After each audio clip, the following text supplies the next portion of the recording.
There's one thing I'd like to say to you. I can't let you go. I won't let you go. I can't let you go this way. Welcome to another Cigar Scotch series. I'm very excited to across from me and sit to another great brother, somebody who's been doing a lot of great work in the community. One of the greatest shoemaker of our time, Brother Juan Reed, owner of Lecoure shoes. How you doing, my brother? Man, I'm doing great. I appreciate you having me. I'm very honored to sit with you, man, and converse about your amazing product. Um, how did you start? First of all, how did you come up with the name Lecoure? Lecoure is a derivative of my wife. Um, her and I had something in common, our grandfather. And I noticed when I first started dating her, she would always mention her grandfather.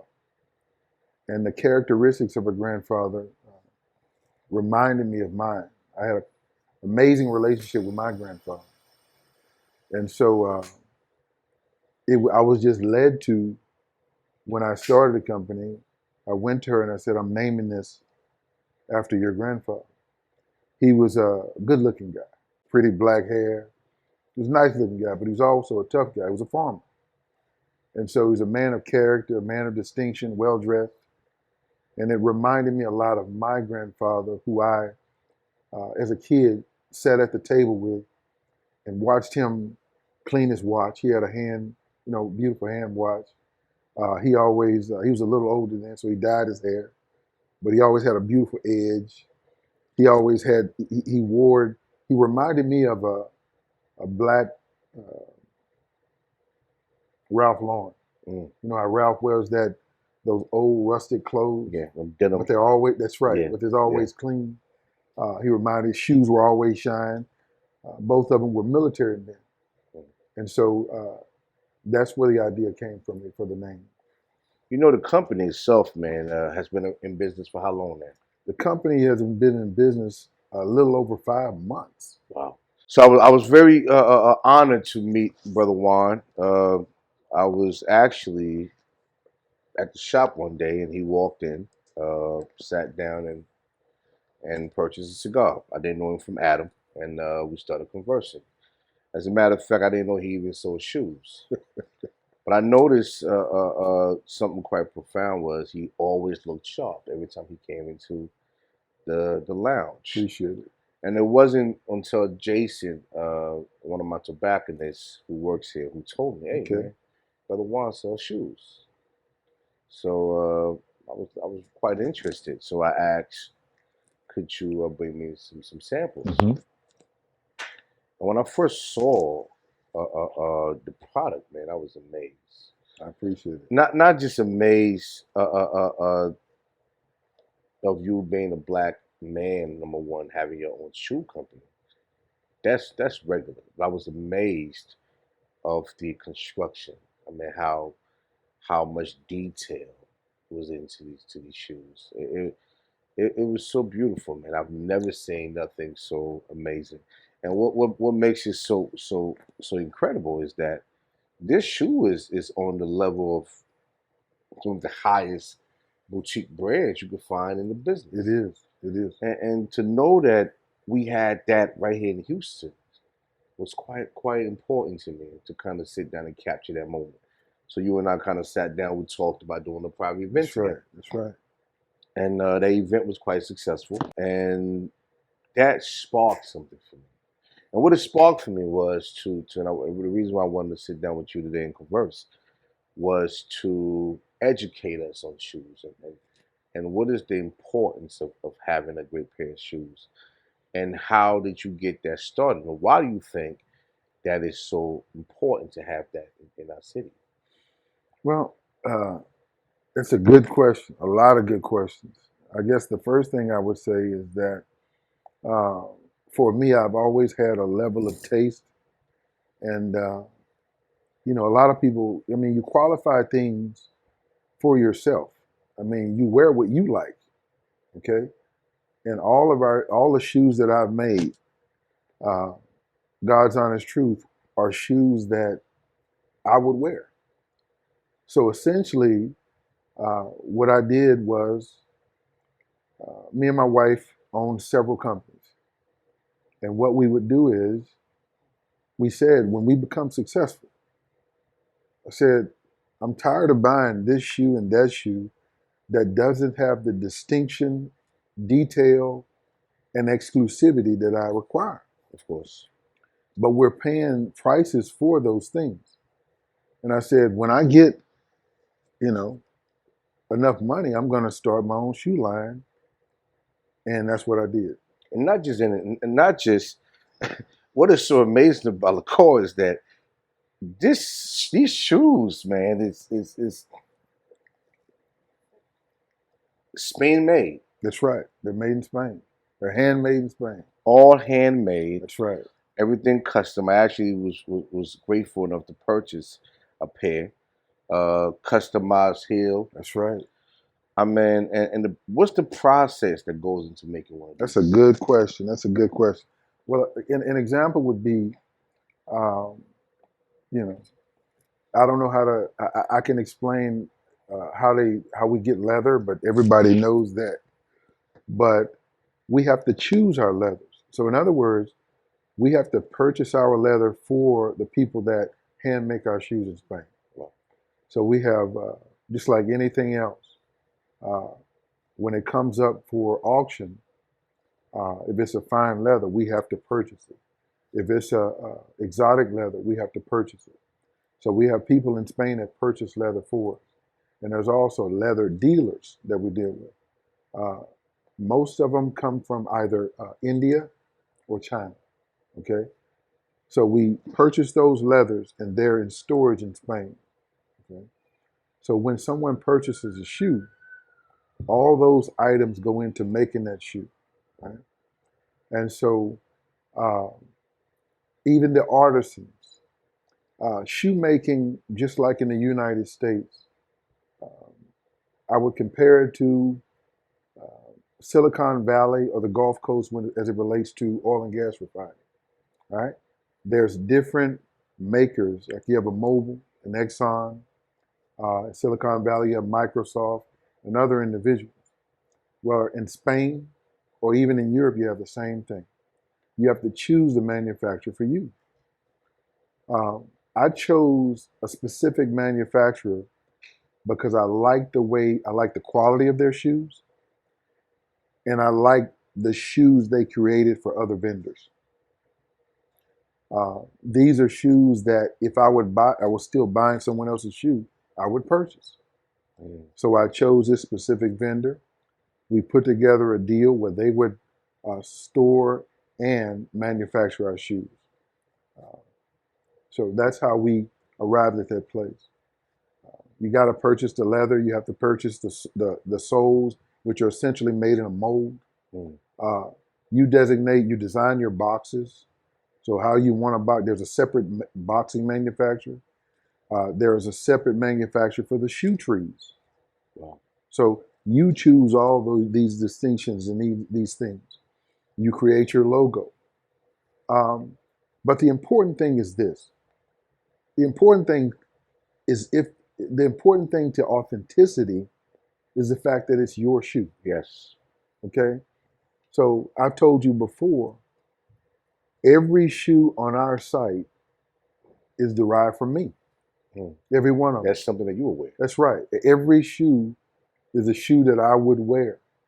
And so that's how it started. 10 years ago, and I'm jumping forward, but 10 years ago, I formed this relationship with this manufacturer.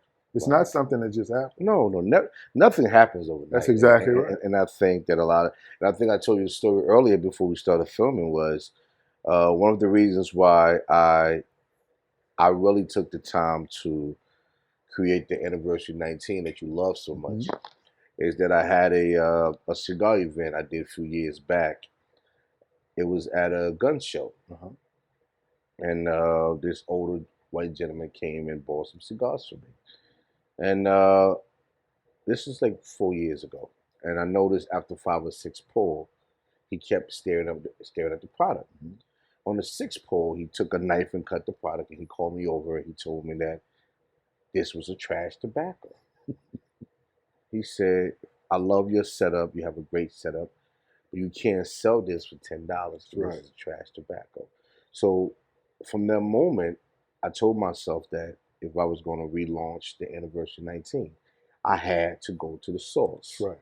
I couldn't just buy. See, there's two kind of cigars makers. You have cigar blend owners who have their own lines, and you have cigar companies who have their own band. Yes. It's not the same thing. That's right. If you buy a cigar from somebody else and you put a label on it, you just own a cigar band. That's right. That's not your cigar. You do not own a cigar. That's right. You didn't create it. You did not create it. You That's did not come up with the right. blending process. That's right. You did not come up with none of those things. Somebody else made the product. That's right. You bought it in bundles and you put labels on it. That's right. It's not you. It's not you. That's right. So stop saying that you have your own cigar. That's right. So I brought it up to say that you took the time. That's right. To do your due diligence and create something of integrity, class, essence. You spend the money. That's right. So, of course, with all the work and effort that goes into that, of course, I'm going to spend $400 or $500 for a pair of shoes. Right. That's right. It's logical. It makes sense. What I did, Moses, is, and this is coming from I consider you a gentleman of character because in integrity because I've seen it. But I spent the time to identify the artisans, the guys who actually make the shoes. It can be identified or investigated. The guy that does the patina for our shoes and for the audience, patina is essentially like a painting. Wow. Okay, the gentleman's like an artist. He's a Van Gogh or a Renoir of shoes. And so when I found out this guy, they had this guy, I said, okay, this is worth my money. And of course, the designs are mine. Yes. So, again, you're right. You have to put the investment in. As a kid growing up in Louisiana, I've always had a knack where I would buy the shoes that nobody wanted until they saw them on me. When I was a kid, I didn't buy Jordans. I bought another shoe, a Diodora. Yes. Wow. When I know you're familiar with being from New York. Classics, That's exactly right. Yeah. So I would buy what nobody else wanted. And even when years before I started making my own shoes, I would go to Nordstrom Rack or Nordstrom. I would buy the one pair nobody wanted. But when they saw it on me at work, they're like, okay, well, where'd you get those? We're the same place you got those, just in the back. And so I said, well, I have a knack for this. And my wife was an executive for Neiman's for a while. And she said, Juan, people like what you wear. So about 10 years ago, we cultivated a relationship with this manufacturer with one pair of shoes. I designed the shoe. I gave it to the lady. She brought what I designed back, and the rest is history. Wow. It started with people that I work with. They started buying the shoes. When you go back and you make another order, it's organic. That's right. And so once I started getting like you did, when I started getting feedback from my audience, yes, I could go to Whole Foods and people are staring at my feet. They're talking to my face, but they're looking at my feet. I knew we had something. Because what I'm saying is that you and I touched on this earlier before we started shooting today. You asked me why. You was quite amazed that I took the time to be so connected to what you was doing. That's right. Even though I had no parts in that. And I told you earlier, I'm obligated to. And the reason why I'm obligated to is that here's another brother who's doing something constructive. He's building his own brand. As a black man, I'm obligated. It's not by choice. Even if I didn't want to, I don't have a choice. I have to support you. And so one of the things that's killing blacks in this country, this is just my perspective, Yes. mine's alone, is that a lot of us have an individualistic complex. I agree. It's where we operate on individual frequencies. So John is doing good, so forget these other people. Paul is doing good, but he has no interaction with John. Paul is doing good, but he has no interaction with John and Paul. That's right. Okay? So everybody else operates on this frequency. That's right. That's right. Every other culture. I agree. So it's very hard to defeat people who operate like this. That's right. It's impossible. And like this. That's right. Because why? Because there's spaces That's right. between. That's right. That's right. You are my shoe guy. I have a tailor. I have a cigar guy. That's right. Can nobody defeat us if we operate That's like right. this? And important to that is the fact that not bragging on myself or even Manfred, who I think you're speaking of. Yes.